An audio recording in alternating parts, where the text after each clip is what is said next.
Hello and good morning to you all. This is Karishma Shukla and today we are going to learn about the subject DSS and our topic is design of column base. This is our unit. This is video number 2 on this same topic.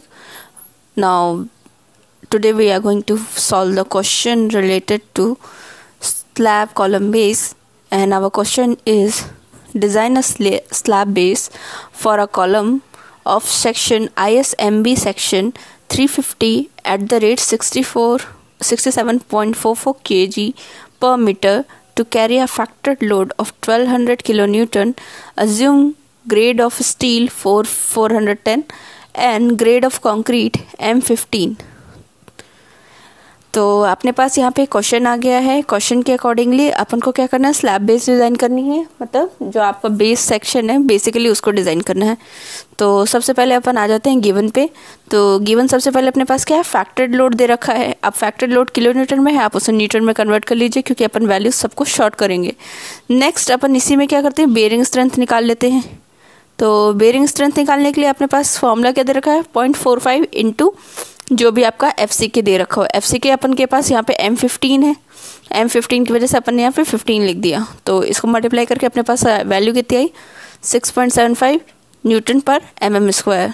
Next we have ISMB section 350 at the rate 67.44 kg per metre.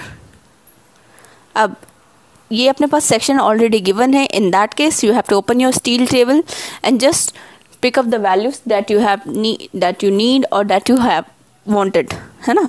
जो भी आपको values लेनी है वो value सारी steel table में ले लीजिए. तो हमें बेसिकली इन 3 वैल्यूज़ की नीड है. बेसिकली एच को अपन डेप्थ भी कह सकते हैं, हाइट भी कह सकते हैं, डेप्थ भी कर सकते हैं. तो अपने पास एच या डी की वैल्यू जो भी है वो 350 है इस सेक्शन के लिए.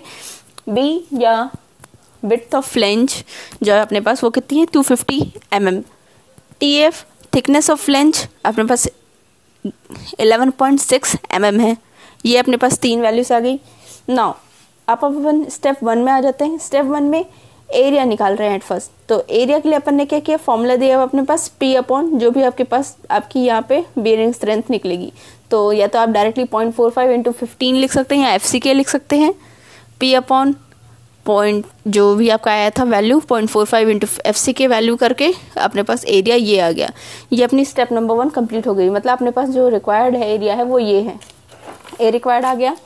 नेक्स्ट अपन स्टेप में देखेंगे स्टेप नंबर 2 में LP के लिए अपने पास फॉर्मूला दे रखा है D minus B upon 2 plus D minus B upon 2 का होल स्क्वायर प्लस एरिया जो आपका एरिया रिक्वायर्ड आया. तो ये अपन ने फॉर्मूले में डायरेक्टली वैल्यूज पुट ऑन करी है.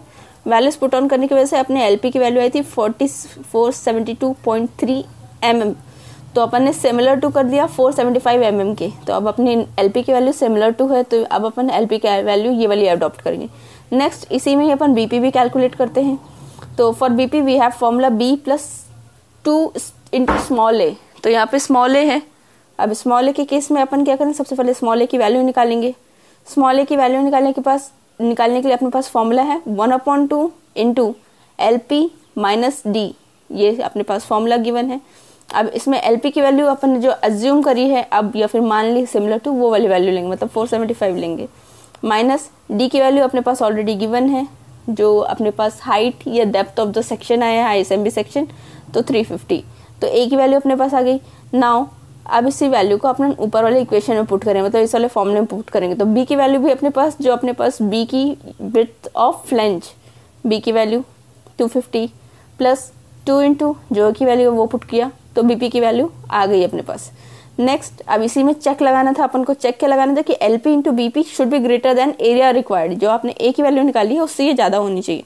तो अपन वैल्यूज पुट करते हैं 475 इंटू 375 ग्रेटर या इक्वल टू 157.8.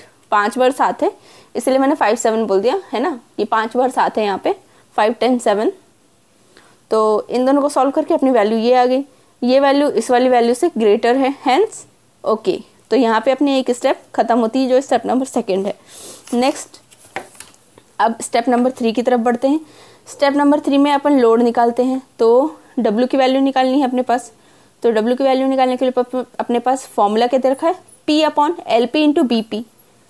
अब P की वैल्यू अपने पास क्या है, जो फैक्टर लोड है वो है अपने पास 1200, न्यूटन में कन्वर्ट किया है इसलिए 10³ अपॉन LP की वैल्यू इंटू BP की वैल्यू। अगर आप चाहो तो डायरेक्ट वैल्यू भी रख सकते हो क्योंकि आपने पहले कैलकुलेट करी है, या आप इस फॉर्म में भी रख सकते हो। तो इससे अपने पास W की वैल्यू आ गई न्यूटन पर mm² में 6.73। नेक्स्ट स्टेप नंबर 4 में अपन थिकनेस कैलकुलेट कर रहे हैं, जो अपनी स्टील प्लेट है उसकी थिकनेस निकालनी है अब। तो उसकी थिकनेस निकालने के लिए अपने पास फॉर्मूला है 2.5 इंटू W, ये जो ऊपर की वैल्यू है ब्रैकेट में A² minus 0.3 into B² into gamma m0 upon F(y). अब F(y) दिया नहीं है तो अपन क्या करते हैं, late F(y) equals to 250 Newton per mm²। और गामा m0 की वैल्यू स्टील टेबल में आपको स्टील के लिए मिल रखी है कितनी, 1.1 फैक्टर ऑफ सेफ्टी की वैल्यू फॉर स्टील, है ना।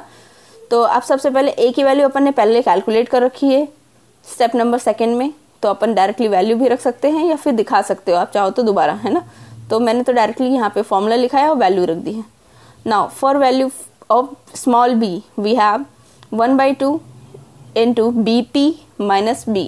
तो BP की वैल्यू अपन ने कैलकुलेट करी थी 375 थी, B की वैल्यू जो विड्थ ऑफ फ्लेंज थी वो 250 थी। यहाँ पे वैल्यू पुट ऑन करिए तो सिमिलर वैल्यू आ गई, दोनों की सेम आ गई A और B की। Now putting in the above equation, ये सारी वैल्यूज जो अपन ने निकाली है इसको इस वाली इक्वेशन में रखेंगे। इस वाली इक्वेशन में रखने की वजह से अपने पास T की वैल्यू क्या आ गई, 2.5 इंटू 6.73, W की वैल्यू ब्रैकेट 62.5 का होल स्क्वायर माइनस 0.3 इंटू 62.5 का होल स्क्वायर फिर से होगा यहाँ पे into 1.1 factor of safety upon 250। तो T की वैल्यू अपनी कितनी आ गई, 14.2 mm। ये वाली वैल्यू थिकनेस ऑफ फ्लेंज जो अपने पास दे रखी है 11.6 है ना। तो यहाँ पे अपना क्या हुआ, हेंस ओके। अब हमने यहाँ तक तो डिज़ाइन कर ली, पर यहाँ तक डिज़ाइन स्टेप्स अगर कंप्लीट होती तो फिर कोई बात ही नहीं थी। बट अभी अपन आगे बढ़ते हैं।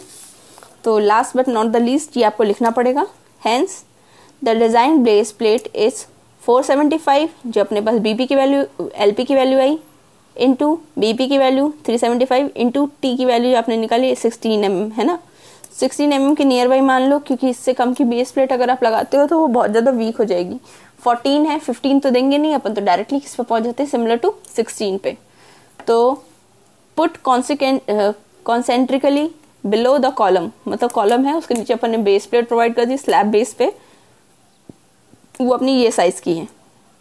The bottom of the column and the top of the base plate should be machined, मतलब इसको अपन को क्या करना पड़ेगा, अपन बोल्टेड कनेक्शन प्रोवाइड कर रहे हैं तो मशीन, इसीलिए अपन ने लिखा है वेल्डेड, लिखते तो वेल्डेड, है ना। ये चीज़ अपन को मेंशन करनी पड़ती, तो यहाँ पे अगर मशीन्ड मैंने लिखा है तो दैट मीन्स बोल्टेड कनेक्शन की बात कर रही हूँ।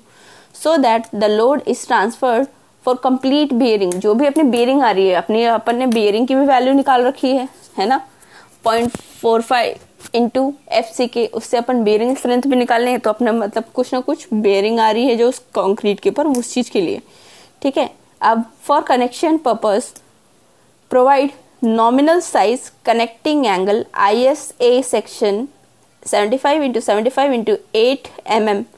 Also provide 4 bolts of 12 mm dia to the steel plate या स्टील बेस प्लेट, है ना।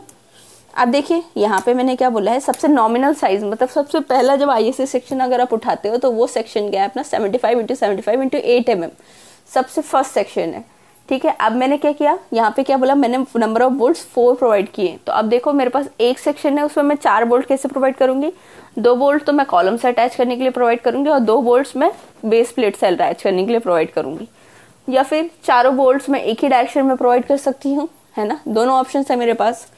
तो बेसिकली अगर अपन डिज़ाइन पर्पज से देखें तो 4 बोल्ट से कम बोल्ट्स में आपका सेक्शन मेरे हिसाब से तो टाइट होगा नहीं, क्योंकि एल से एंगल सेक्शन प्रोवाइड कर रहे हो। That means angle section ISA section है, एंगल सेक्शन या तो इस फॉर्म में होगा L शेप में, या फिर चैनल सेक्शन तो है नहीं, एंगल सेक्शन है तो ये वाला फॉर्म आएगा अपना। सॉरी, यहाँ से थोड़ा कर्विकल होगा, दोनों तरफ से कर्विकल होगा। तो यहाँ पे आपको क्या करना पड़ेगा, यहाँ पे 2, यहाँ पे 2, तब जाके तो ये अटैच होगा, है ना। तो इस हिसाब से अपन ने नंबर ऑफ बोल्ट्स 4 प्रोवाइड करें।